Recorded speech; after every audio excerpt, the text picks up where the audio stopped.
हम लोग श्रीमद् भागवतम के तीसरे स्कंद के 22वें अध्याय के 28वें श्लोक से पढ़ेंगे। 27वें हमने पढ़ा था उभयोर ऋषिकुल्यायः सरस्वत्या सुरोधसोः ऋषीणाम प्रशांतानाम पश्यन् आश्रम संपतः। यानी कि स्वयंभू मनु अपनी पत्नी की और अपने कुछ एंटराज कहते हैं, जैसे अपने मंत्री या जो भी साथ में रहेंगे सेवक, उनके साथ लौट रहे हैं और दोनों तरफ देख रहे हैं। उभयो ऋषि कुल्याया सरस्वती सुरोधसा। थोड़ा इसकी आवाज़ कम कीजिए, थोड़ा सीटी मार रहा है। इसकी नहीं, उसके उधर लेफ्ट वाले। हाँ हाँ, बस बस। तो उन्होंने दोनों तरफ देखा कि ऋषियों के द्वारा सेवित दोनों तरफ सरस्वती नदी का सुंदर तट था और वहाँ पर ऋषियों का, जो कि अत्यंत शांत थे, उनके आश्रम की संपदा को देखा। तो स्वाभाविक सी बात है कि थोड़ा सा बढ़ाइए। आश्रम की संपदा का मतलब यहाँ पे बस आश्रम की संपदा का मतलब ये नहीं कि बहुत बड़े पैलेस होगा, सुंदर सुंदर वृक्ष होंगे, उपवन होंगे, ये सब बात वहाँ पे देखी उन्हें। अब ऐसा करके वह अब अपने राज्य वापस आ गए। मेरे पीछे बोलिए। तमायांतम अभिप्रेत्य ब्रह्मावर्तात् प्रजापतिम। तमायांतम अभिप्रेत्य ब्रह्मावर्तात् प्रजापतिम। गीत संस्तुति वादित्रैः प्रत्युदीयुः प्रहर्षिताः। गीत संस्तुतिवादित्रैः प्रत्युदीयुः प्रहर्षिताः। तमायांतम अभिप्रेत्य ब्रह्मावर्तात् प्रजापतिम। तमायांतम अभिप्रेत्य ब्रह्मावर्तात् प्रजापतिम। गीत संस्तुति वादित्रैः प्रत्युदीयुः प्रहर्षिताः। गीत संस्तुतिवादित्रैः प्रत्युदीयुः प्रहर्षिताः। बोलिए। तमायांतम अभिप्रेत्य ब्रह्मावर्तात् प्रजापतिम। तमायांतम अभिप्रेत्य ब्रह्मावर्तात् प्रजापतिम। गीत संस्तुतिवादित्रैः प्रत्युदीयुः प्रहर्षिताः। गीत संस्तुति वादित्रैः प्रत्युदीयुः प्रहर्षिताः। राजा का आगमन जानकर उसकी प्रजा अपार प्रसन्नता से ब्रह्मावर्त से बाहर निकल आई और वापस आते हुए अपने राजा का गीतों, स्तुतियों तथा वाद्य संगीत से सम्मान किया। पिक्चर क्लियर हो गई। मानो महाराज यहाँ पे तो हाथी पे आ रहे हैं, तो ठीक है, मान लीजिए कि हाथी पे आ रहे हैं, हाथी पे नहीं, रथ पे आ रहे थे। हमने ध्यान नहीं दिया कि हाथी पे बना दिया उनको, लेकिन आई एम सॉरी, लेकिन वो हाथी पे नहीं आ रहे थे, वो रथ पे आ रहे थे। तो वो आप यहाँ पे जोड़ लेना अपनी तरफ से कि यहाँ पे। और शत्रुपा माता जी भी थी, हाथी पे नहीं, रथ मान लीजिएगा। आई एम सॉरी, ध्यान नहीं दिया था मैंने तो हाथी पे नहीं लौटे, लेकिन जनरली हाथी पे लौटते हैं, तो इसलिए ऐसा भी मान लिया। लेकिन ये आप सीन समझ लीजिए। और इसी प्रकार से इस्कॉन वृंदावन में आप देखेंगे कि भगवान की इस प्रकार से सुबह उनका स्वागत होता है, गीत से, स्तुतियों से और वाद्य यंत्र से। He is worshipped like a king. इस प्रकार से भगवान की होती। कहीं पे भी आप जाएंगे, इधर मैं गया तो नहीं, लेकिन ऐसे होता होगा। आप लोग साउथ इंडिया में जो भगवान के रंगनाथ जी का भी इसी प्रकार से, हाँ, श्रीरंगम में इसी प्रकार से स्वागत होता है ना सुबह से। हर जगह भगवान विष्णु सुबह उठते हैं तो खूब सुंदर वाद्य यंत्र बजते हैं, भक्त लोग गाते हैं, स्तुति करते हैं। पतिम, अपने स्वामी, यहाँ स्वामी का मतलब है राजा यानी पालक। तम आयंतम, उन महाराज मनु को आया हुआ अभिप्रेत्य जानकर कि राजा आ गए हैं।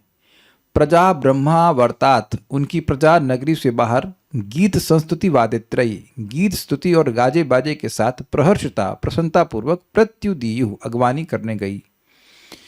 तम आयांतम अभिप्रेत्य, उन राजा को आया हुआ देखकर या जानकर ब्रह्मावर्त की प्रजा अपने पति यानी कि पालक राजा को गीत संस्तुत वादित्र, गीतों के द्वारा, संस्तुति के द्वारा और वाद्य यंत्रों के द्वारा प्रत्युदीयु, स्वागत करने उसने किया।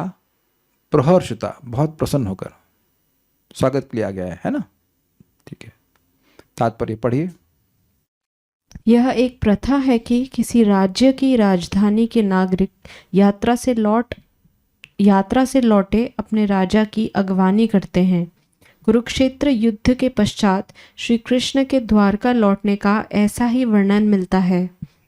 उस अवसर पर सभी वर्ग के नागरिकों ने नगर के प्रवेश द्वार पर उनका स्वागत किया। प्राचीन काल में राजधानियाँ प्राचीरों से घिरी होती थी और प्रवेश के लिए विभिन्न द्वार होते थे। ये समझे, प्राचीर का मतलब हुआ एक वॉल।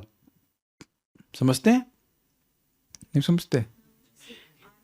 ना ना ना ना ना, इसीलिए मैंने कहा समझते हैं क्या? नहीं नहीं नहीं नहीं, जैसे आप लोग अपनी बाउंड्री वॉल देखे हो किसी, अभी हमारे तो फ्लैट है, सीधे घुस जाइए लेकिन किसी किसी हमारे पिछले वाले घर में, लखनऊ वाले घर में एक बाउंड्री वॉल होती थी। आपने देखा होगा बंगलों में बाउंड्री। तो अब ऐसे पूरे सिटी के चारों ओर बाउंड्री वॉल, उसे प्राचीर कहते हैं। और उसमें कई कई द्वार होते थे। जैसे आप लोग देखो कि अब हम लोग कितना समझ पाएंगे नहीं पता, लेकिन आप अजमेरी गेट दिल्ली में जानते होंगे, अजमेरी गेट और लाहौरी गेट। इट सीम्स का मतलब है कि वह गेट जो लाहौर वाले रास्ते की तरफ जाता है, सिम्स लाइक दैट, कि उस तरह से वह लिमिटेड रहता था ताकि शत्रुओं का आक्रमण ना हो पाए। ये देखा होगा आपने, इधर भी, यहाँ पे आप जाएंगे इधर भरतपुर की तरफ, वहाँ भी किला बना हुआ है। अब आजकल थोड़ा क्षेत्र बहुत फैल गया है, उतना सिटी पहले नहीं फैले होते थे, ये पता होना चाहिए आपको।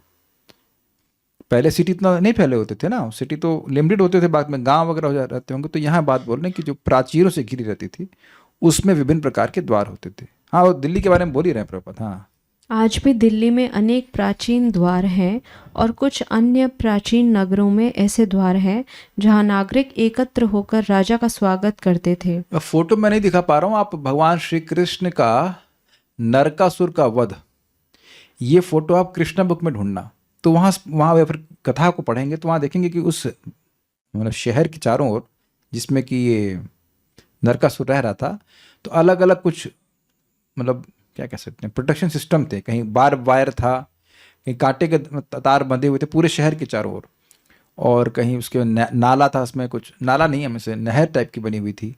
तो अग्नि का कुछ सिस्टम था। तो इस तरह से अलग अलग लेवल कह लीजिए या बीच में अवरोध दिए हुए थे। एग्जैक्टली। तो उसमें लास्ट होता है दीवार। आप लोग विजुलाइज कर पा रहे होंगे। कोई वहाँ क्या है, इधर स्थान का नाम क्या है, ग्वालियर। ग्वालियर का किला किसी ने देखा हो तो वहां बहुत बड़ा इस प्रकार की दीवार है, उसमें एक रोड होकर के जाती है।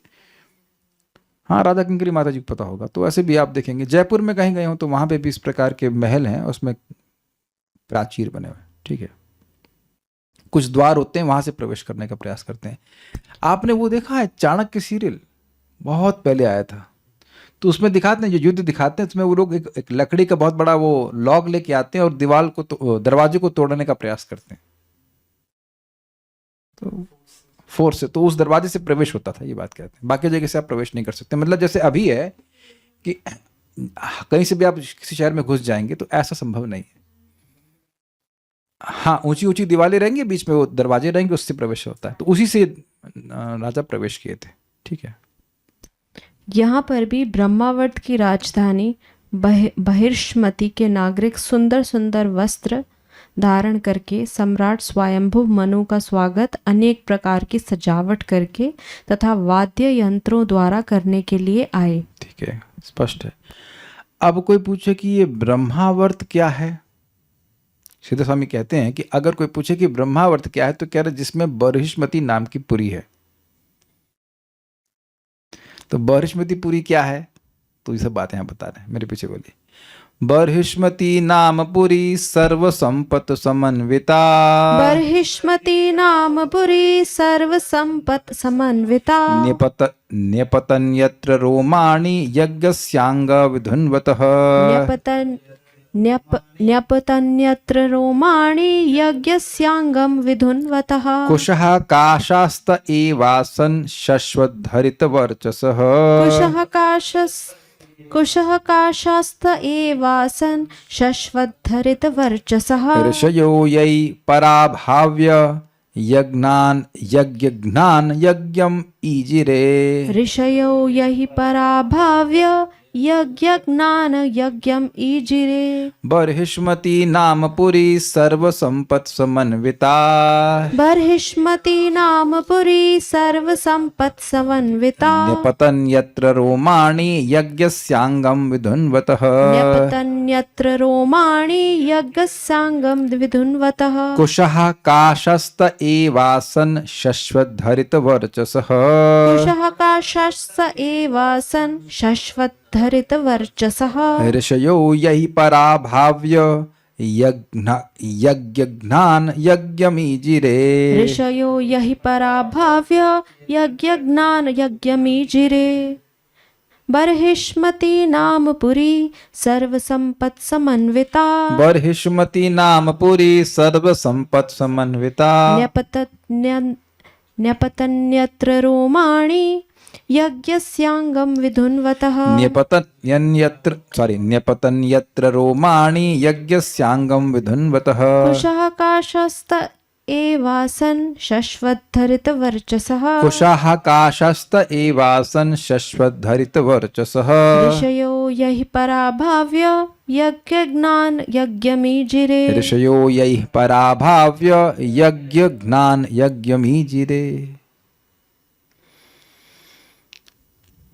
सभी प्रकार की संपदा में धनी बर्हिष्मती नगरी का यह नाम इसलिए पड़ा क्योंकि जब भगवान ने अपने आप को वराह रूप में प्रकट किया तो भगवान विष्णु का बाल या रोम उनके शरीर से नीचे गिर पड़ा।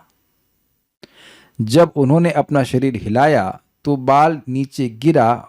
वह सदैव हरे भरे रहने वाले उन कुश तथा कांस में बदल गया जिनके द्वारा ऋषियों ने भगवान विष्णु की तप पूजा की थी जब उन्होंने यज्ञों को संपन्न करने में बाधा डालने वाले असुरों को हराया था। क्या क्या बातें आई इसमें। ओके, फोटो देख रहे हैं तो भगवान वराहदेव तो आप परिचित हैं। भगवान वराहदेव जब प्रकट हुए तो उनके शरीर के जो रोम थे वह इस बर्हिष्मतीपुरी में गिर पड़े। अब ये कैसे हो जाता है? तो माताओं के बाल खीर में नहीं गिरते खीर में गिरते, खिचड़ी में गिर जाते हैं। तो बाल गिरना तो कोई नया काम नहीं है कि नहीं? पानी में गिर जाते हैं, जहां तहां गिर जाते हैं। तो बाल गिरना तो कोई नई बात आप नहीं जानते हैं।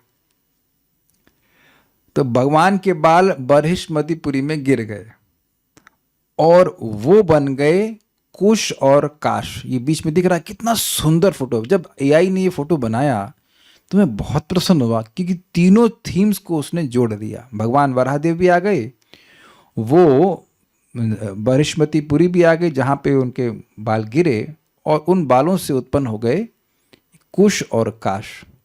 ये सर्वदा हरित रहते हैं। इसका क्या मतलब है?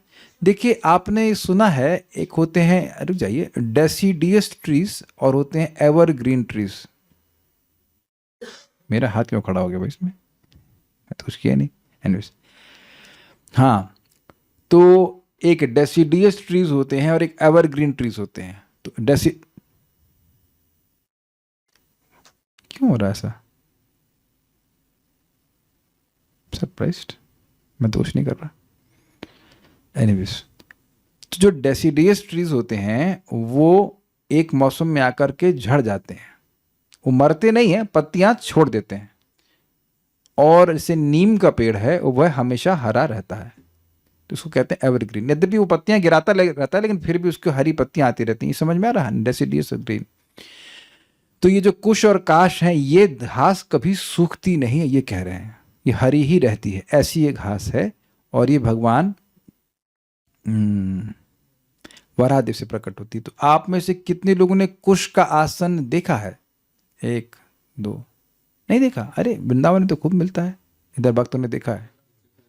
It is considered very pure.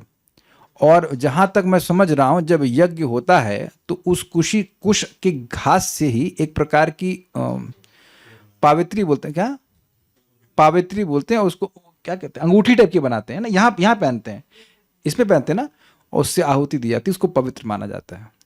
अब इससे हमको कभी भगवान करे कभी प्रमाण मिलेगा कि आंवला भी भगवान विष्णु की सलाइवा से डायरेक्टली प्रकट हुआ है।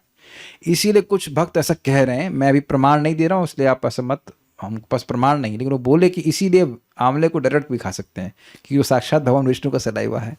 अब ये उन्होंने कहा और हमको पूरी बात समझ में नहीं आई क्योंकि आंवला तो भगवान को अर्पण करना चाहिए। अब आंवले को पवित्र माना जाता है, लेकिन भाई प्रसाद में क्या होता है? भगवान की सलाइवा मिली होती है ना, तो जो सलाइवा से ही प्रकट हुआ तो भगवान का प्रसाद ही हुआ है ना। ऐसा लॉजिक दे रहे थे, but unless I hear shastra I can not do accept it. आंवले को हम भगवान को भोग लगाते हैं। लेकिन एक बात यह है कि ये बहुत पवित्र है क्योंकि सीधे भगवान से प्रकट हुई है। कुश और काश, काश देखा नहीं मैंने, लेकिन कुश की तो देखी है। काश देखे हैं आप? कुश की तरह तो वो और नुकीली होती, बहुत चुभती है। अभी इससे पहले कि और तकलीफ हो, हम पहले समझा देते हैं बरिष्मती का मतलब क्या है। ये नोट देख लीजिए, बरिष्मती मतलब बरहिष प्लस मति। तो ये मति जो है ये मत प्रत्यय है, मतलब वाली, संपन्न। जो बरहिष अर्थात कुश से संपन्न है, यानी जिसमें यज्ञ कुश की प्रचुरता है, उसको बरहिष्मती कहते हैं। अच्छा, वेदवाद ने ये बताइए कि आपका नाम अगर बुद्धिमती होता तो क्या मतलब होता उसका? बुद्धि से युक्त। Got it? तो बरिष्मती का मतलब क्या हुआ? कुश से युक्त। बरिष से युक्त, बरिष मतलब कुश। समझ आ गया? तो ये बरिष्मती का अर्थ है। अब हम वापस अन्वय को देख लेते हैं। बरिष्मती नामपुरी, बरिष्मती नाम की राजधानी सर्व संपत्ति समन्विता, सब प्रकार की संपदाओं से संपन्न थी। यत्र, जहां पर अंगम विधुन्वतः, अपना शरीर फटकारते समय, आपको पता होना चाहिए कि भगवान वराहदेव ऐसे करके, से सुअर ऐसे हिलता है तो ऐसे भी कस के हिले थे।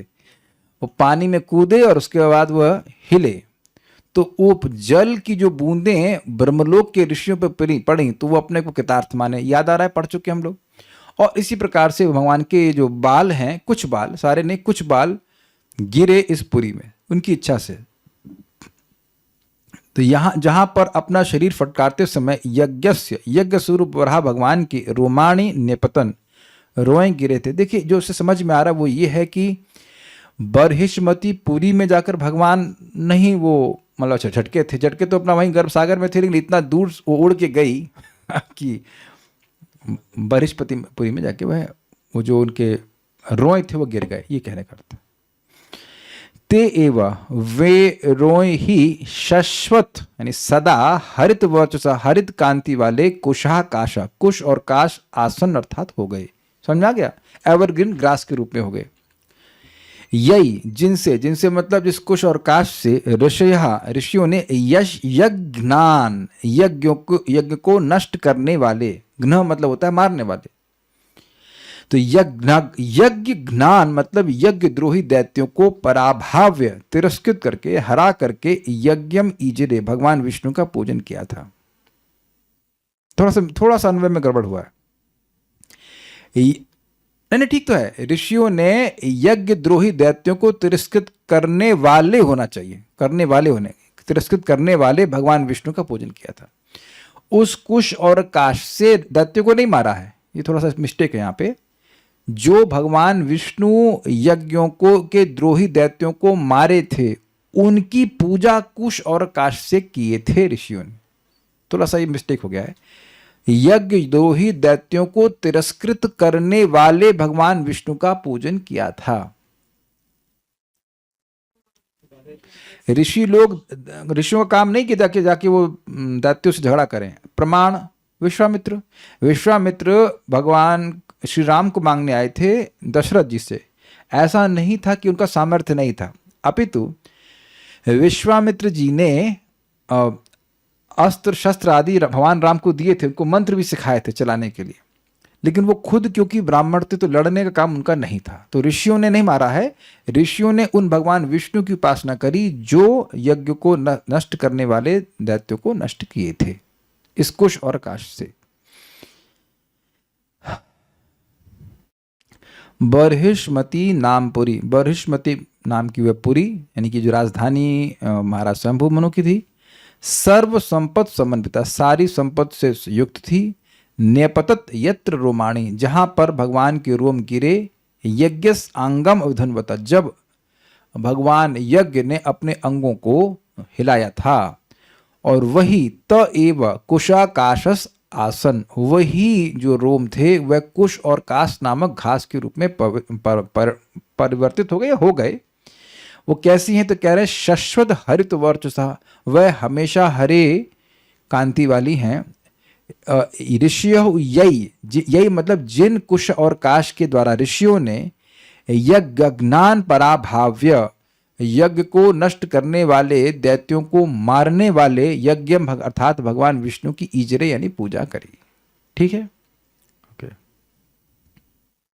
श्रीधरी, अब प्रश्न होता है कि वे ब्रह्मवर्त कौन है, मतलब क्या स्थान है। इस प्रकार की शंका होने पर कहा गया कि यत्र बर्हिष्मति इत्यादि, यानी जहां पर बर्हिष्मति नाम की नगरी है, वे नगरी कहाँ पर है फिर प्रश्न, वो नगरी कहाँ है। तो इसका उत्तर है कि जहां पर यज्ञ वराह के रोम गिर पड़े थे, सब जगह यत्र पद को जोड़ना चाहिए। जहां पर भगवान वराह के रोम गिरे थे, जहां पर ऐसे करके बर्हिष्मति नगरी। दूसरा 30वें का टीका, बर्हिष्मति नाम की व्युत्पत्ति बतलाते हुए 2 श्लोकों में प्रसंग वशात देश की श्रेष्ठता को बतलाते हैं कि बर्हिष्मति वही कैसे प्रकट हुई, उसकी व्युत्पत्ति क्या हुई। व्युत्पत्ति मतलब एटियोमोलॉजिकल मीनिंग, कैसे वो शब्द आया। तो वो आपके सामने नोट रखा हुआ है, बर्हिष्मति इक्वल्स टू बर्हिष प्लस मति, जो कुश से संपन्न है। तो वह कुश से संपन्न है, ये बात यहाँ पे तो ठीक है, लेकिन वह कुश आया कहाँ से, ये सब बोल करके समझ में आ रहा है कि वो स्थान कितना महान है। भगवान के सीधे रोम वहां पे गिरे और वह पूरी तरह से संपदाओं से संपन्न थी। वे वराह भगवान के रोम ही कुश और काश हो गए। जिन सबों का रूप सदा हरा ही बना रहता है, वे ही कुश और काश कहलाते हैं। ऋषियों ने कुशों तथा काशों के द्वारा ही यज्ञों को विनष्ट करने वाले दैत्यों को परास्त करने वाले भगवान विष्णु की आराधना करी, परास्त करके नहीं। ठीक है, आगे पढ़िए तात्पर्य। परमेश्वर से सीधे संबद्ध कोई भी स्थान पीठ स्थान कहलाता है। स्वयं जैसे आप जो वो क्या बोलते हैं, शक्ति पीठ बोलते हैं, तो उनका संबंध माता दुर्गा से है, 52 स्थान है ना। ऐसे ही पीठ मतलब भगवान के से संबंधित कोई स्थान, पवित्र स्थान। स्वयंभू मनु की राजधानी बर्हिष्मति इसलिए महान न थी कि उस नगरी में प्रचुर धन तथा ऐश्वर्य था, वरन इसलिए कि उसी स्थान पर भगवान वराह के बाल गिरे थे। ये ही बाल बाद में हरी घास के रूप में उग आए और ऋषिगण इस घास से भगवान की उस समय पूजा करते थे जब उन्होंने हिरण्याक्ष असुर का वध किया था।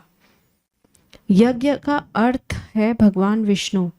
भगवद गीता में कर्म को यज्ञार्थ कहा गया है। यज्ञार्थ कर्म का अर्थ है विष्णु को प्रसन्न करने के लिए किया गया कार्य। यदि कोई कार्य इंद्र तृप्ति या अन्य उद्देश्य से किया जाता है तो यह काम करने वाले पर बंधन होगा। यदि कोई कर्म बंधन से मुक्त होना चाहता है तो उसे विष्णु या यज्ञ को प्रसन्न करने के लिए ही प्रत्येक कार्य करना चाहिए। स्वयंभू मनु की राजधानी बर्हिष्मति में ये विशेष उत्सव ऋषियों तथा साधुओं द्वारा संपन्न किए जा रहे थे। अब एक मैं बहुत इंपॉर्टेंट बात आपको बताना चाहता हूँ। देखिए, आज सुबह बात आ रही थी, मैं कल्याणपुर से विनोद कर रहा था कि क्या देहाध्यास है या नहीं है। देखिए, विनोद की बात तो विनोद में रही, हम बहुत गंभीर बात कर रहे हैं। देह अध्यास है और मैं हूँ आत्मा, लेकिन आत्मा के रूप में अपने को अनुभव नहीं कर पा रहा हूँ। यहाँ से पॉइंट शुरू करना चाहिए। तो अब हमें कर्म वैसे करने चाहिए जिससे देह अध्यास बढ़े नहीं अपितु कम हो। इसका प्रमाण हमने सुना है 2.39, क्या तो श्लोक था, बहुत बार उसको गाए थे। एषा ते विहिता सांख्ये बुद्धिर योगे त्वाम शुणु बुद्ध्या युक्तो यया पार्था कर्म बंधम प्रहाससी। तो वहां भगवान ने कहा कि मैंने तुमको सांख्य का ज्ञान दिया, भाई तुम आत्मा हो, तुम्हें काटा नहीं जा सकता, ये नहीं कह सकता, वो नहीं कह सकता, लेकिन फिर भी अविद्या के अज्ञान के कारण तुम उसको अनुभव नहीं कर पा रहे हो। तो अब तुम एक भक्ति वाली बुद्धि से युक्त होकर कर्म करना सीखो, जिससे ये आत्मा का स्वरूप प्रकट हो जावे। एक बड़ा इंटरेस्टिंग पॉइंट है। यानी कि मैं पहले थ्योरी में समझूं कि मैं आत्मा हूं और अनुभव भी कर सकते हैं कि मैं कॉन्शियस व्यक्ति हूं, मैं ये हाथ नहीं हूं, लेकिन बार बार हम देख रहे हैं कि कोई एनर्जी है या कुछ नेगेटिव एनर्जी है माया की, जो हमको बाध्य कर देती है कि हम आत्मा नहीं है, हम लोग शरीर हैं। ये प्रॉब्लम पहले समझ लें व्यक्ति।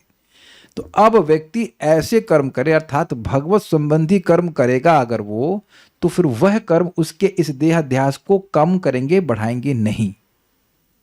लेकिन अगर वह इंद्रिय तृप्ति के कार्य करता है माया से प्रेरित होकर के, तो वह व्यक्ति के जो देहाध्यास उसको बढ़ा देगा।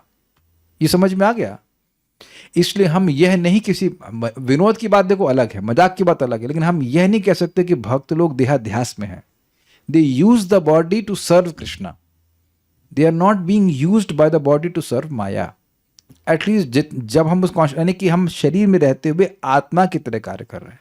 जैसे समझिए बात को, एक बिजनेसमैन है और वो कार में बैठा हुआ है, तो क्या उसको यह नहीं पता है कि कार में पेट्रोल कितना है और कार की हवा टायर जो है पंचर नहीं है, सब पता रहता है। लेकिन वह यह नहीं मानता है कि वह कार है। कार का ध्यान जरूर रखता है, लेकिन वह अपने गंतव्य को, जहां वो जाना चाहता है, उसके प्रति वह बिल्कुल सचेत रहता है। Is it okay? तो एक अभी हमारे करुणामृत प्रभु पूछ रहे थे कि भाई जब जगत में रह रहे हैं तो भौतिक इच्छाओं को नलीफाई कैसे कर सकते हैं। देखिए, भौतिक इच्छाओं को नलीफाई किया जा सकता है, भौतिक आवश्यकताओं को नहीं। भाई कोई सन्यासी भी है, उसको पानी तो पीना पड़ेगा ना। तो देह की रक्षा करने के लिए आपको चीजें चाहिए, और वह मटेरियल डिजायर्स नहीं है।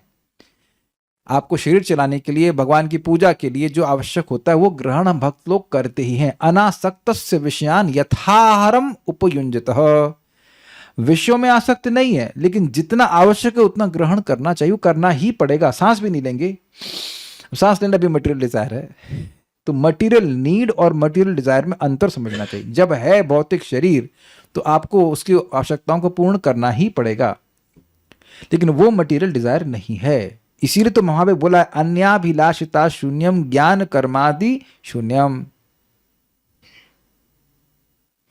ज्ञान कर्मादि अनावृतम शून्यम नहीं, कि बाथरूम नहीं जाना पड़ेगा। महाराज बड़ा सुंदर बोले कि भाई भक्ति कर रहे हो तो लैट्रिन नहीं जाना पड़ेगा, नहाना नहीं पड़ेगा, तो उससे फिर भक्ति कवर हो जाएगी। नहीं, वो कर्म जिससे भक्ति कवर हो जाए वो नहीं करना है।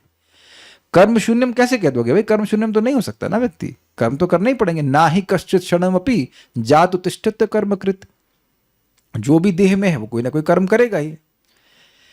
तो अब हमारी बुद्धि का कह सकते हैं ना, एक टॉलबूथ होना चाहिए। बुद्धि के द्वारा व्यक्ति एक टॉल नहीं मतलब पुलिस की तरह खड़ा हो जाए कि हाँ चेक पॉइंट कि भाई यह कर्म भगवत संबंधी नहीं है। और माया के बोलेगी अरे तुमको बहुत मजा आएगा ये बोलती है ना। और ये बात भी वरुणपुर कह रहे अभी तक नहीं आया, लेकिन इस बार तुमको बहुत मजा आएगा और तुम करो उसको। तो वहां ये चेक पॉइंट लगाना है कि भाई ये भगवत संबंधी नहीं है। इसका अभ्यास करना पड़ता है। बहुत बार हम लोग फेल हो जाते हैं, बहुत बार सफल हो जाते हैं। लेकिन एक बहुत बड़ा रहस्य आपको बता रहे हैं, कई बार बताया फिर बता रहे हैं। जब नाम जप करते हैं और कथा सुनते हैं तो अब आप ये देखेंगे कि ये जो प्रवृत्ति है भगवत संबंधी कार्यों, भगवत असंबंधी कार्यों को करने की, ये अपने आप व्यक्ति की खत्म होती जाती है। उसको मन नहीं करता ऐसा कार्य करने का, उसको प्रेशर नहीं करना पड़ता अपने आप को कि मैं भगवान के लिए ही कार्य करूं। भगवान, ये शुरुआत में जरूर भले लगता है कि भगवान के लिए कार्य करना, भगवान के लिए कार्य करना, लेकिन आप धीरे धीरे देखेंगे कि भगवान के लिए कार्य करना बहुत अच्छा लगता है। जैसे मैं प्रैक्टिकल अनुभव करता हूँ कि मैं क्लास तैयार करता हूँ, मुझे बहुत अच्छा लगता है। Every time is like not even a single day कि मुझे बोर लगता हो। बोर कभी नहीं लगता, वो अलग बात है, स्वास्थ्य ठीक कभी नहीं है तो हम नहीं कर पा रहे, that's a different thing. Every time I read it is enlivening, every time. आप देखो यहाँ पे भी आप लोग आ रहे हो, बोर होकर तो जाते नहीं है, इज इट नॉट? कोई बंदा नहीं, देखो रस्सी, वो रस्सी ढीली कर लो, रस्सी आप जर्नलिस्ट पर रस्सी से बांधा हुआ है आपको नहीं, तो आप देख रहे कि एक भी दिन भगवान की बात से आप बोर नहीं होते होंगे। और एक अद्भुत बात ये भी, मैं बिल्कुल मतलब बिल्कुल मुझे विश्वास है कोई विरोध नहीं करेगा कि हर बार आपको भगवान की कुछ नई नई बात मालूम चलती है। आज बारिशमती के बारे में मालूम चल रहा है ना। It's like small kids learning so many things, so many nice things. तो ये चीजें और प्रकट होने लगती हैं कि जब मैं भगवत संबंधी कार्य करता हूं तो मेरे मन में संतोष होता है। ये आपने अनुभव किया है? और जब मैं भगवान से इतर कुछ बात कार्य करता हूं तो जलन सी होती, एसिड सी, एसिड मतलब फील, आपको लगता है बाद में हमने समय खराब कर दिया। ये फीलिंग जैसे जैसे बढ़ती जाएगी व्यक्ति अपने आप इस प्रकार की वृत्तियों से मुक्त हो जाएगा। तो मैं खाली कहना ये चाहता हूं कि देह अध्यास से, मैं ये देह उस भावना से मुक्त होने के लिए व्यक्ति को भगवान विष्णु के लिए कार्य करना सीखना होगा। और ये सीखना होगा कि अपने हर कर्म को हम भगवान से कैसे कनेक्ट करें, क्योंकि संभव है। पूरा जगत भगवान का है और उन्हीं की शक्ति है, तो बेसिकली उनके लिए ही हर चीज का प्रयोग किया जाना चाहिए, उनके अलावा किसी का नहीं। इसी को युक्त वैराग्य कहते हैं। यस, तो ये सब बातें हम बोलना चाह रहे हैं, तो कि ये करना चाहिए, सीखना चाहिए। ओके, अब इस कुश काश से भगवान की पूजा मनु ने कैसे करी, यहां बोलते हैं कुशकाशमयं बर्हिरास्तीर्य भगवान् मनुः कुशकाशमयं बर्हिरास्तीर्य भगवान् मनुः अयजत् यज्ञपुरुषं लब्धा स्थानं यतो भुवम् अयजत् यज्ञपुरुषं लब्धा स्थानं यतो भुवम् कुशकाशमयं बर्हिरास्तीर्य भगवान् मनुः कुशकाशमयं बर्हिरास्तीर्य भगवान् मनुः अयजत् यज्ञपुरुषं लब्धा स्थानं यतो भुवम् अयजत् यज्ञपुरुषं लब्धा स्थानं यतो भुवम् कुशकाशमयं बर्हिरास्तीर्य भगवान् मनुः कुशकाशमयं बर्हिरास्तीर्य भगवान् मनुः अयजत् यज्ञपुरुषं लब्धा स्थानं यतो भुवम् अयजत् यज्ञपुरुषं लब्धा स्थानं यतो भुवम्। मनु ने कुश तथा कांस की बनी आसनी बिछाई। आसनी मतलब आसन। और श्री भगवान की अर्चना की, जिनकी कृपा से उन्हें पृथ्वी मंडल का राज्य प्राप्त हुआ था। तो आप देख सकते हैं कैसे मनु महाराज, बिल्कुल अच्छी फोटो बनाई है। क्या आप लोग देख पा रहे हैं इस कुश आसन को? तो कुश आसन जो है ये इसी तरह का ब्राउनिश सा होता है, येलोविश ब्राउनिश काइंड ऑफ। और इस पे बैठ करके भगवान विष्णु की वे आराधना कर रहे थे। ये बात है, लेकिन थोड़ा सा चुभता है ये तो कभी कभी ये भी होता है, वृंदावन में इस कुशासन के ऊपर हल्का सा कपड़ा डाल देते, बहुत सॉफ्ट कपड़ा डालते हैं, फिर बैठ के जब करते हैं। मैं जहाँ तक स्मरण कर रहा हूँ, प्रथम स्कंद में भी परीक्षित महाराज भी इस कुशासन पे बैठे थे, और उसकी जो एजेस थी वो पूर्व या उत्तर की तरफ थी। मैं भूल रहा हूँ, लेकिन ऐसा था। इसको बहुत पवित्र माना जाता है। तो ये भी याद हो गया फोटो, क्या बोल रहे हैं। इस बार तो आपको पूरी कॉमिक्स पढ़ा रहा हूं मैं लग रहा है ना कॉमिक्स जैसा। भगवान मतलब महाराज मनु ने कुश और काश से मय यानी बनी बरही यानी चटाई को आस्तीर्य फैलाकर यज्ञ पुरुष भगवान श्री हरि की अयजत आराधना की थी। यतः भुवम स्थानम लब्धा, जिससे पृथ्वी रूप निवास स्थान को प्राप्त किया था। कुश काशमयम बर्हिर आस्तीर्य भगवान मनु, कुश और काश से बनी हुई बर्हिर अर्थात आसनी पर बैठकर भगवान यानी कि महाराज मनु ने अयजद यज्ञ पुरुष भगवान विष्णु का यजन किया था, आराधना करी थी। यतो भुवम स्थानम लब्धा, जिसके द्वारा पृथ्वी रूपी स्थान को उन्हें प्राप्त किया था। पढ़िए तात्पर्य। मनु मनुष्य जाति के पिता हैं, अतः मनु शब्द से ही मनुष्य बना है। जिनके पास प्रचुर संपत्ति है और अच्छे पद पर हैं, उन्हें मनु से शिक्षा ग्रहण करनी चाहिए, जो अपने राज्य तथा वैभव को श्री भगवान की देन समझकर सदैव भक्ति में तल्लीन रहते थे। अब समझ में आ गया आपको कर्णामित प्रभु। ये गृहस्थ हैं, लेकिन ये देख क्या रहे हैं? देख ये रहे कि पत्नी है या बच्चे हैं या बेटियां, जो कुछ भी हैं, ये सब भगवत सेवा के लिए दिए गए हैं। यही सबसे इंपॉर्टेंट बात है। इसमें गृहस्थ ब्रह्मचारी वानप्रस्थ का कुछ भी मतलब नहीं है।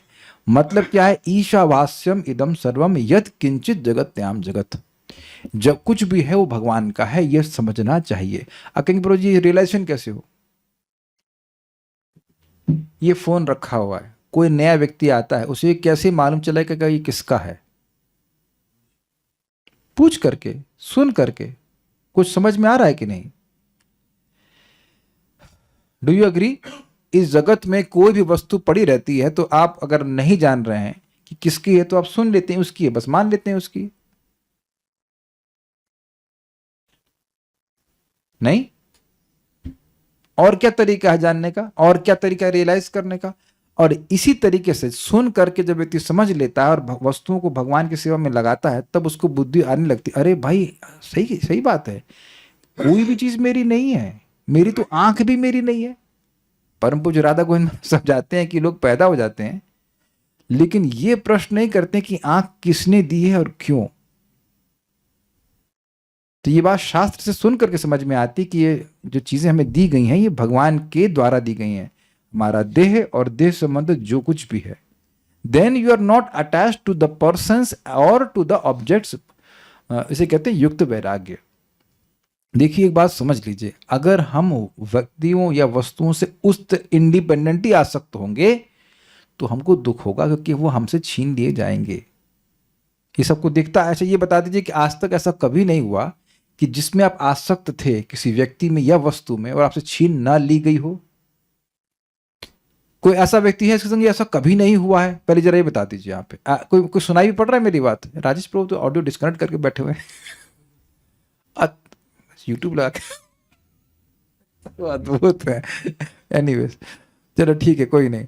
ये बताइए कि आज तक कभी ऐसा नहीं हुआ है क्या कि किसी व्यक्ति से आप बहुत प्रेम करते हो और वो व्यक्ति आपसे छीन लिया गया?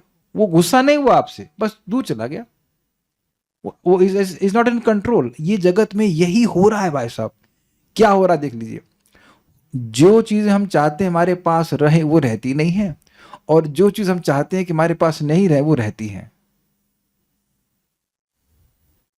कितने लोग वृद्ध होना चाहते हैं,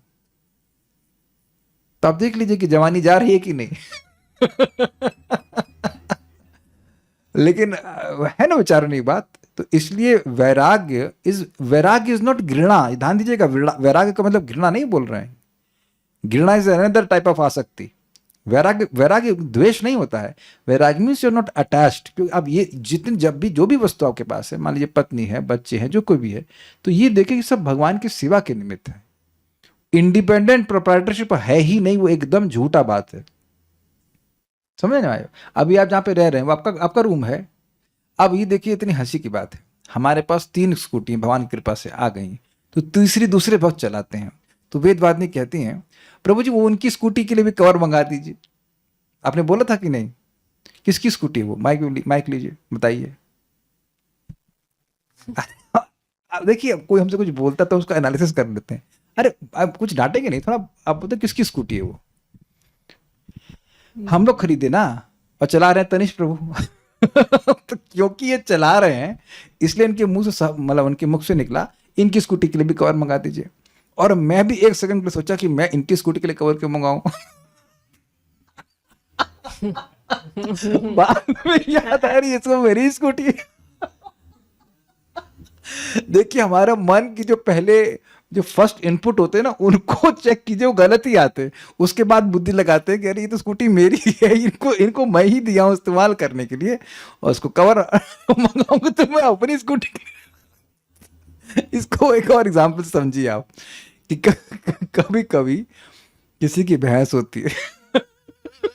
तो अब उस भैंस को वो दूसरे को बेच दिया, गलती से भैंस खेत में वापस आ गई, अबे तू अपनी भैंस हटा यहां से। अब आज आपकी भैंस और कल उसकी भैंस। तो ये इस सेंस ऑफ प्रोप्राइटरशिप आ ही जाता है लोगों के मन में, ये इसका है, ये उसका है, ये इसका इत्यादि। तो व्यक्ति बुद्धि के द्वारा निर्णय करे कि ये सब कुछ भगवान का, भगवान की सेवा में यूज होगा, ये बात है। ठीक है। इसी प्रकार से सुदामा को भी बहुत बड़ा वैभव भगवान दिए थे, लेकिन उनके मन में कभी भावना नहीं आई कि सब हमारे भोग के लिए, भगवान का प्रसाद मानकर भगवान की सेवा में नियोजित किए। पढ़िए। इसी प्रकार से मनु की संतान अर्थात मनुष्यों को, विशेषकर उच्च पदों पर आसीन लोगों को समझना चाहिए कि समस्त ऐश्वर्य श्री भगवान द्वारा प्रदत्त है। उन्हें इस ऐश्वर्य का सदुपयोग यज्ञ संपन्न करके भगवान को प्रसन्न करने में करना चाहिए। परम पूज्य वृंदावन चंद्र महाराज से मैंने पूछा कि क्या युधिष्ठिर महाराज को नहीं पता है कि एक ही नाम करोड़ों करोड़ अश्वमेध यज्ञ के बराबर भी नहीं है? चलो उल्टा बोल गया, करोड़ों करोड़ अश्वमेध यज्ञ भी एक नाम के बराबर नहीं, तो काहे अश्वमेध यज्ञ करे? अब समझ में आ गया क्यों? अगर किसी के पास ऐश्वर्य नहीं है तो उसके लिए कोई दिक्कत नहीं, वो नाम जप करे, कोई कठिनाई नहीं है। लेकिन अगर भगवान की कृपा से उसके पास ऐश्वर्य है और वह भगवान की सेवा में नहीं लगा रहा है, तो वह अपराध कहा जाएगा। तो राजा के लिए नहीं कि खाली पत्रम पुष्पम फलम तुम दे करके रह जाए और पत्नी के लिए साड़ीम और वटेवर जेवरातम और सब कुछ देता रहे, ये गलत है। सो एक आप हर व्यक्ति को अपने सामर्थ्य के अनुसार सेवा करनी चाहिए। And Krishna sees it. वो ये भी देख रहे हैं कि क्या दे रहे हैं, और वो ये भी देख रहे हैं कि हम क्या छुपा रहे हैं पीछे, कि हम ये नहीं देना चाहते। सो चीटिंग नहीं चलेगी इसमें। तो इसलिए आवश्यक है कि राजा की तरह सेवा करे और एक ब्राह्मण, सिंपल ब्राह्मण की तरह सेवा करे। अभी आपने देखा भी ना कि कुश और काश से ही भगवान की पूजा करी ऋषियों ने, ऋषियों के पास यही है। और लेकिन ये नहीं कि ये खाली कुश और काश से पूजा करेंगे। क्या नाम है आपके? मनु महाराज। इनको पूरी पृथ्वी मिला है, पूरा साम्राज्य मिला, और इसमें जब इतना बड़ा भव्य आयोजन होता है तो अन्य लोगों को भी सेवा का मौका मिलता है, तो अन्य लोग भी भगवान की सेवा में लगते हैं। तो हर व्यक्ति अपनी योग्यता के अनुसार भगवान की सेवा करता है। पढ़िए आगे। भगवान की कृपा के बिना किसी को धन, ऐश्वर्य, उत्तम जन्म, सुंदर शरीर या अच्छी शिक्षा प्राप्त नहीं होती। अतः जिन्हें ये सुविधाएं प्राप्त हैं, उन्हें चाहिए कि वे भगवान की पूजा करते हुए उनके प्रति कृतज्ञता प्रकट करें और जो उन्हें प्राप्त है उसे भगवान को समर्पित करें। जब किसी परिवार, राष्ट्र या समाज द्वारा इस प्रकार की कृतज्ञता व्यक्त की जाती है तो उनके वास स्थान वैकुंठ के समान हो जाते हैं और वे इस संसार में व्याप्त तीनों तापों से मुक्त रहते हैं। अब ये देखिए प्रभुपाद कितनी सिंपल सी ट्रिक बता रहे हैं जिसके द्वारा व्यक्ति सभी दुखों से मुक्त हो सकता है। और कितनी सुंदर बात यहाँ पे, और यही बात परम पूज्य वृंदावन चंद्र महाराज समझा रहे थे कि जिस गृहस्थी को गृहमंधकूपम कहा जाता है, और एक बार नहीं कई बार कहा गया है छोड़ते नहीं, कोई भी आचार्य आएंगे गृहमंधकूपम, गृहमंधकूपम, कुआं है, अंधा कुआं है, ऐसा करके आप भागवत में कई बार सुन चुके हैं। वहीं पे अगर घर में डीटी है और सब लोग भगवान की सेवा के निमित्त रहते हैं तो वही स्थान वैकुंठ बन जाता है।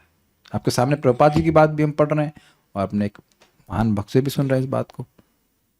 लेकिन लॉजिक क्या है? What is Vaikuntha? जहां पर हर क्रिया के जो केंद्र हैं वह श्री कृष्ण होने चाहिए, ये भगवान विष्णु जी, और यही सारी कुंठाओं के अभाव का कारण है। कुंठाओं के अभाव का कारण बोल रहा हूं। अगर भगवान को केंद्र में नहीं रखने की इच्छा होगी तो वहीं से कुंठा शुरू हो जाएगी, वहीं से कुंठा शुरू हो जाएगी। आप प्रैक्टिकल देखो, 1 2 3 4 5 6 7 8 9 लोग हमारे इस जॉइंट फैमिली में हैं, और कभी भी आप लोग आते हो, सुबह भी 1 घंटा आते हैं, शाम को 1 घंटा आते हैं, 1.5 घंटा शाम को, 2.5 घंटा तो बिताते हैं साथ में, झगड़ा कब करते हैं? और आप देखो, हम तो अपने घर में भी देख चुके, घर में लखनऊ वाले घर में भी देखेंगे, यहाँ लोगों के पास 5 मिनट नहीं होता बात करने का। अग्रीड? क्यों सुंदरा माता जी, गलत तो नहीं कह रहे हैं? और 5-10 मिनट बात होती है और सब झगड़ा करते हैं। और यहाँ इस परिवार में शायद ही कोई व्यक्ति एक सिटी का हो। आप दिल्ली से, मैं लखनऊ से, आप बुलंदशहर चलिए। आप कहाँ से? उत्तराखंड से, दिल्ली से, आप भी दिल्ली से आगे, आप उत्तराखंड, माता जी आप उत्तराखंड, आप यार यूपी से, यूपी में किस एरिया में? काशी से आए यहाँ, तो ठीक है। आप बंगाल से आए, आप साउथ इंडिया से आए, आप कहाँ से आए? मैनपुरी से। तो आप देखिए सब परिवार के लोग अलग अलग, और आप लोग भी यहाँ पे आ रहे हो अलग अलग। आप लोग तो वाकई अलग अलग शहरों में बैठे ही हो। तो सोचो कि एक परिवार में नॉर्मली लोग एक ही जगह पैदा हो जाते हैं, वो साथ में नहीं रह पाते, because Krishna is not in the centre. कहीं देख लेना कि झगड़ा हुआ है तो वहां व्यक्ति सोचता है कि मैं केंद्र में रहूंगा, बस खत्म कहानी, वहीं से कुंठा शुरू हो जाएगी। ये प्रभुपाद समझा रहे हैं। ये टेक्निक है कि हर चीज को भगवान की सेवा में लगाना, इससे आप इस जगत में रहते हुए वैकुंठ का अनुभव करेंगे, ये बात बोल रहे हैं। बहुत बढ़िया बात है, और ये लोगों को पता नहीं, पूरे वर्ल्ड में किसी को नहीं पता है सब बात है। अब आप सभी लोग जानते हैं कि 3rd वर्ल्ड वॉर होने वाला है, इन द सेंस एटलीस्ट सुनने में आ रहा है। एंड अप्रोक्सीमेटली सेम टाइम 1945 से वापस शुरू कब हुई थी? 2nd वर्ल्ड वॉर कब शुरू हुआ था? कुछ याद है किसी को? I think 1900, same time, almost same time. तो पिछले जो 2 विश्व युद्ध हुए हैं वो भी सदी की शुरुआत में हुए हैं। इस बार भी तृतीय विश्व युद्ध जो शुरू हो रहा है, जो कुछ हो रहा है, वो भी इसी की शुरुआत में अप्रोक्सीमेटली सेम हो रहा है। कहाँ रुक पाए यूनाइटेड नेशंस? तो जब तक व्यक्ति कृष्ण को केंद्र में नहीं रखेगा वो झगड़ा कभी नहीं रुक सकता है, ना व्यक्तिगत स्तर पर और ना सामूहिक स्तर पर। ये बहुत बढ़िया बात प्रभुपाद कह रहे हैं। आगे पढ़िए। आधुनिक युग में भगवान श्री कृष्ण की प्रधानता ज्ञापित करने के लिए ही कृष्ण भावनामृत का ध्येय सबके लिए रखा गया है। जिसके पास जो कुछ है उसे भगवान के अनुग्रह से प्राप्त दान समझना चाहिए। अतः प्रत्येक प्राणी को चाहिए कि कृष्ण भावनामृत के माध्यम से भक्तिमय सेवा में लगे। कोई भी, चाहे वह गृहस्थ हो या नागरिक या मानव समाज का सदस्य, यदि सुखी रहना चाहता है तो उसे भगवान की प्रसन्नता के लिए भक्ति करनी चाहिए। एक आखिरी श्लोक ले लेते हैं। बर्हिष्मतिं नाम विभुर याम निर्विश्य समावसत्। बर्हिष्मतिं नाम विभुर याम निर्विश्य समावसत्। तस्यां प्रविष्टु भवनं तापत्रय विनाशनम्। तस्यां प्रविष्टो भवनं तापत्रय विनाशनम्। बोलिए। बर्हिष्मतिं नाम विभुर याम निर्विश्य समावसत्। बर्हिष्मतिं नाम विभुर याम निर्विश्य समावसत्। तस्यां प्रविष्टो भवनं तापत्रय विनाशनम्। तस्यां प्रविष्टु भवनं तापत्रय विनाशनम्।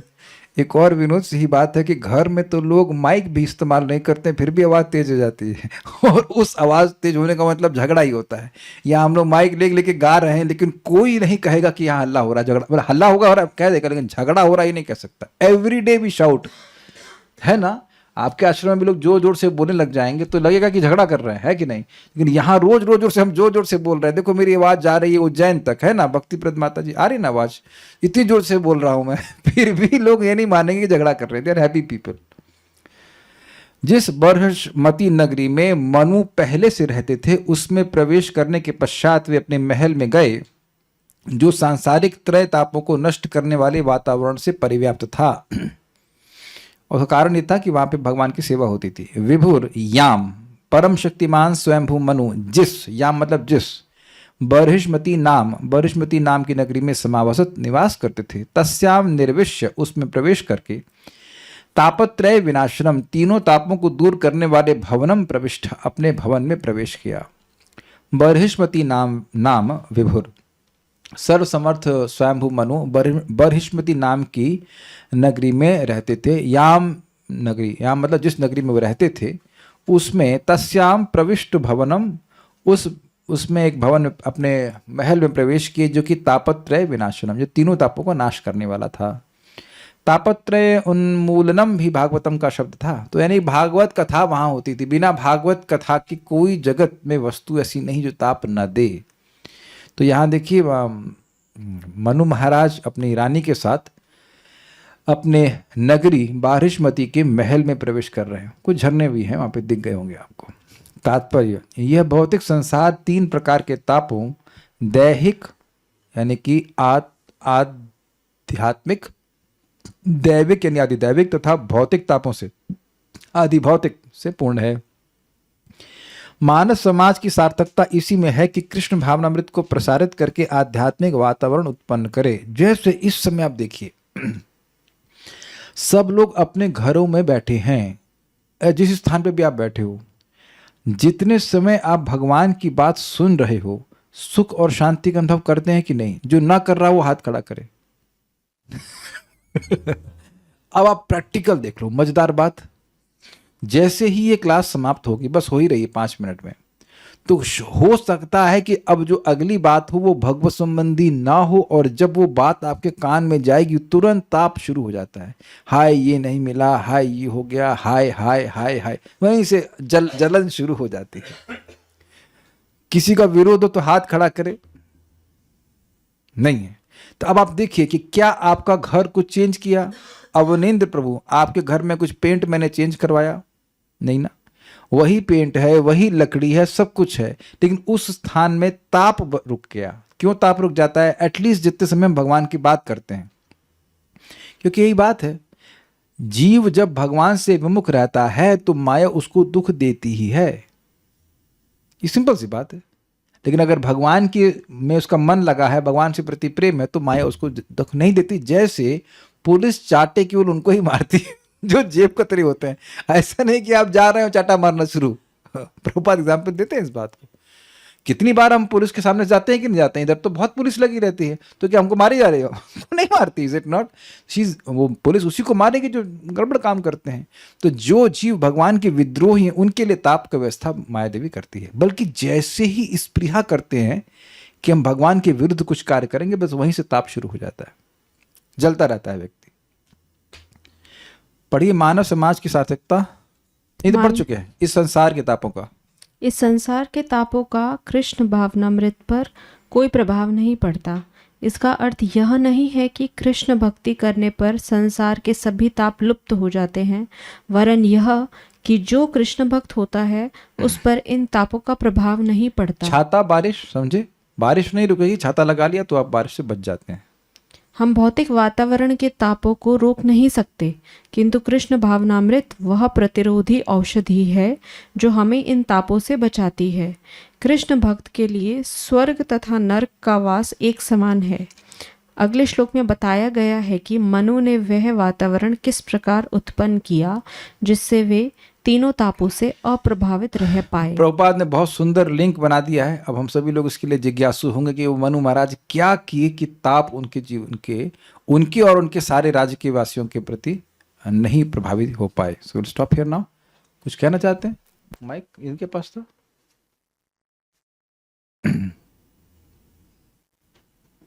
हरे कृष्ण प्रभु जी। प्रभु जी, ये समझ में नहीं आया कि मनु महाराज ने ये प्रवेश करने से पहले भगवान की आराधना की, कुछ घास पे बैठ के फिर जाकर प्रवेश किया। नहीं, एक मिनट समझिए, ऐसा नहीं है कि ये अब हुआ है।